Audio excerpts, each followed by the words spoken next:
Parents want the best for their children. They want to teach their children everything they know. They want to start early to teach their children new skills. They start early to prevent children from learning bad behavior. They start early intervention programs to prevent their children from smoking, doing drugs, or violence. But do parents prevent their children from racism or from becoming racist? Parents and adults in children's life have a responsibility to apply anti-racist parenting methods to raise anti-racist children. By having conversations with children about race, modeling an anti-racist behavior for children to learn from, and provide inclusive environment for children to normalize interracial friendships. CNN teamed up with psychologist Dr. Melanie Killen to conduct a study to scientifically measure children's attitude on race. They tested 145 children from 6 schools across the U.S. They tested children aged 6 and 13 years old. The result was that children as young as 6 years old are already forming ideas about race. They showed children these 4 pictures, one at a time. Then they asked them these questions. What's happening here? Are these children friends? Would their parents want them to be friends? Children's answers varied, but they were more negative than positive. More children thought that these children in the picture are not friends, and their parents would not let them be friends. According to Dr. Killen, children's own experience with race, along with the messages they hear at school or at home, the characters they see in shows on TV or they see online, all of those have an effect on children's thoughts about race. From the results of the CNN study, we can understand the importance to start talking to children about race early on, to save them from developing negative thoughts about race, which could eventually turn into implicit bias or racist ideologies children carry into their adulthood. Dr. Melanie Killen is a professor at the University of Maryland, who for the past 25 years has researched children for their thoughts about fairness and equality, their experiences of prejudice, and children's likelihood to develop bias.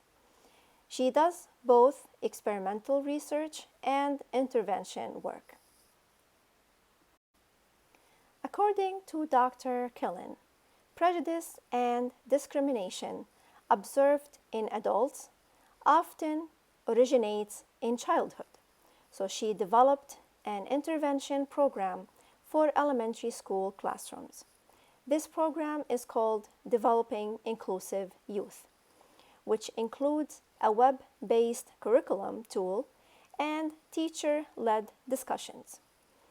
The goal of this program is to reduce prejudice and social exclusion, support socio-emotional well-being, promote friendships among children from diverse groups, and increase children's motivation to succeed academically. This intervention program is distributed to 1.4 million teachers across the U.S., with the goal to promote positive intergroup friendships, to reduce prejudice, and increase socio-emotional well-being. Cross-group friendships enable individuals to have personal experience that refute stereotypes. Children who have friends from different groups will be able to say, "My friend is not like that," when they see stereotypes in the media about the group their friends belong to. While this program is designed to help teachers in classrooms, parents can use this method and encourage their children to start cross-group friendships. A parent is the first teacher in his or her child's life, so I think they can use this intervention method to raise anti-racist children. Children also need to see their parents having cross-group friendships themselves. By doing that, parents can model the anti-racist behavior they want their children to learn and provide the environment that will make anti-racist parenting easier. Dr. Gretchen Rudder is an associate professor of English here at CCBC. She teaches for social justice and consults for educational systems to support equity. I had the pleasure of interviewing her to ask her about effective ways for anti-racist parenting. She provided me with great resources on the topic, but the best resource was her experience as a parent. She has a white son and a black daughter. Before she decided to adopt her daughter, she chose an environment that will help her raise anti-racist children. She lives in a predominantly black neighborhood on the east side of Baltimore. Her son grew up and he was the only white child in the neighborhood. All the people who are loving and caring for her son in the community were from different race. Even at his school, he was the only white child. He learned to be with people from different race, and that became his norm.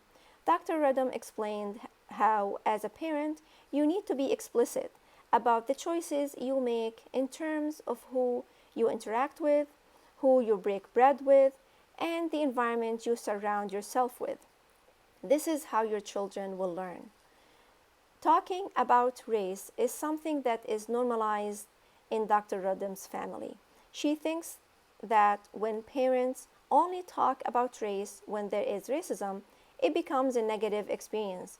So you need to normalize race conversation so your children will have the proper language to talk about race. This way, her children are able to notice racism when it happens and they are able to talk about it instead of it being something taboo to talk about. Your actions as a parent is what your children will remember and take with them into their adulthood. Her advice for parents is that anti-racist parenting is an ongoing process. Start where you are. Don't wait and say, "I don't know enough information." Just start where you are now and be honest with your children about what you know and what you don't. This journey for you and your children to learn together. Use social media to find community to support you in the anti-racist parenting journey. Dr. Redham touched on the 3 points in my thesis. She has conversations with her children about race. She models anti-racist behavior for her children to learn from, and she provides inclusive environment for her children to normalize interracial friendships. As a parent myself, I took Dr. Redham's advice and I looked for supporting communities on social media for parents. I found one in the list of resources Dr. Redham sent me. Embrace Race is a website and a community of parents and educators who support and help each other learn how to raise a brave nation. The founders of this website are a black man and his multiracial wife who have 3 children. They acknowledge the need to help all parents raise anti-racist children. They team up with different racial justice advocates to develop this community of parents who are raising a brave and anti-racist generation. One of the racial justice advocates Embrace Race teamed up with is Dr. Jennifer Harvey, the author of the book How to Raise White Kids, Bringing Up Children in a Racially Unjust America. She talked in her book about her experience raising her two children to be anti-racist. After the assassination of Dr. Martin Luther King, the third grade teacher Jane Elliott wanted to do something about racism. She felt that talking about the danger of racism is not enough, so she decided to use the authority she has as a teacher to teach her third grade students what it really feels to be discriminated against. Her experiment, A Class Divided, changed the way her third grade students think about race forever. Her experiment took 2 days. After dividing the class into two groups. One group is the student with brown eyes, and the second group is the student with blue eyes. She told her students that the brown eye students are better than the blue eye students. Then she put the blue eye students on the top the second day. In both days, she watched her wonderful, thoughtful class turn into discriminating little third graders in these 2 days. Jane Elliott's goal was for the children to learn the danger of racism and how it changes the way you treat your friends. She was able to witness the fruit of her effort to help these children to understand the danger of racism when she got to meet them again 15 years later when they are all grown up. They took what they learned from their third grade teacher into their adulthood and become anti-racist parents themselves. She asked her former third grade students, "Is the learning worth the agony?" They all agreed that it was worth it. Not only they become anti-racist adults, but they are also anti-racist parents who plan to raise anti-racist children. When the experiment was over, the students asked what to do with these collars.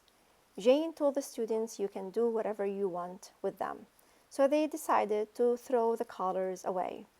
But simply throwing the collar away was not enough for one of the students. Instead, he ripped it apart and made sure it was destroyed before he threw it away.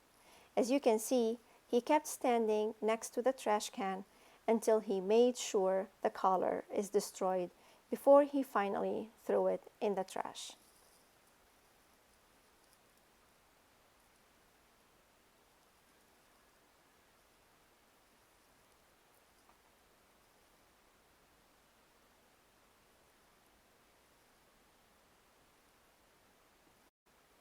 The students never forgot these collars, the tools their teacher used to teach them what racism feels like.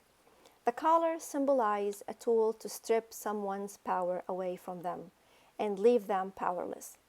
The student who kept ripping this tool apart to destroy it will recognize any form of stripping the power of people and leave them powerless.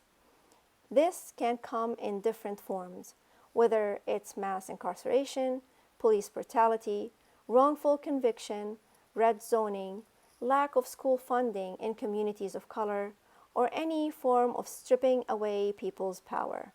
This student will be quick to call that out and fight against it. He also will be able to advocate for change and racial justice. In a recent interview with Jane Elliott in June, she said that we can destroy racism in this country in 2 generations if we decided to. This is someone with 50 years of experience with educating people about the danger of racism. And from her experience, she believes we can stop racism in 2 generations. 2 generations equal anti-racist parents raising anti-racist children. If every parent who wants to bring about meaningful change started where they are at home and started to raise anti-racist children, the whole society will heal from racism. Children are the future system who can achieve systemic change, which will lead to racial justice. By achieving racial justice, we can save so many lives and save humanity. When I started my research project, I was looking for studies that measure the long-term effect of anti-racist parenting on children. While I didn't find what I'm looking for in studies, I can see the long-term effect of anti-racist parenting around me. I can see it in professors who teach in prisons. I can see it in college professors who teach racial equity in their classrooms. I can see it in the growing number of people who fight for racial justice. I can see it in this group who decided to join this summer research experience about the human side of justice. We are moving closer to achieve change and to raise anti-racist generation. By achieving racial justice, we can save so many lives and save humanity.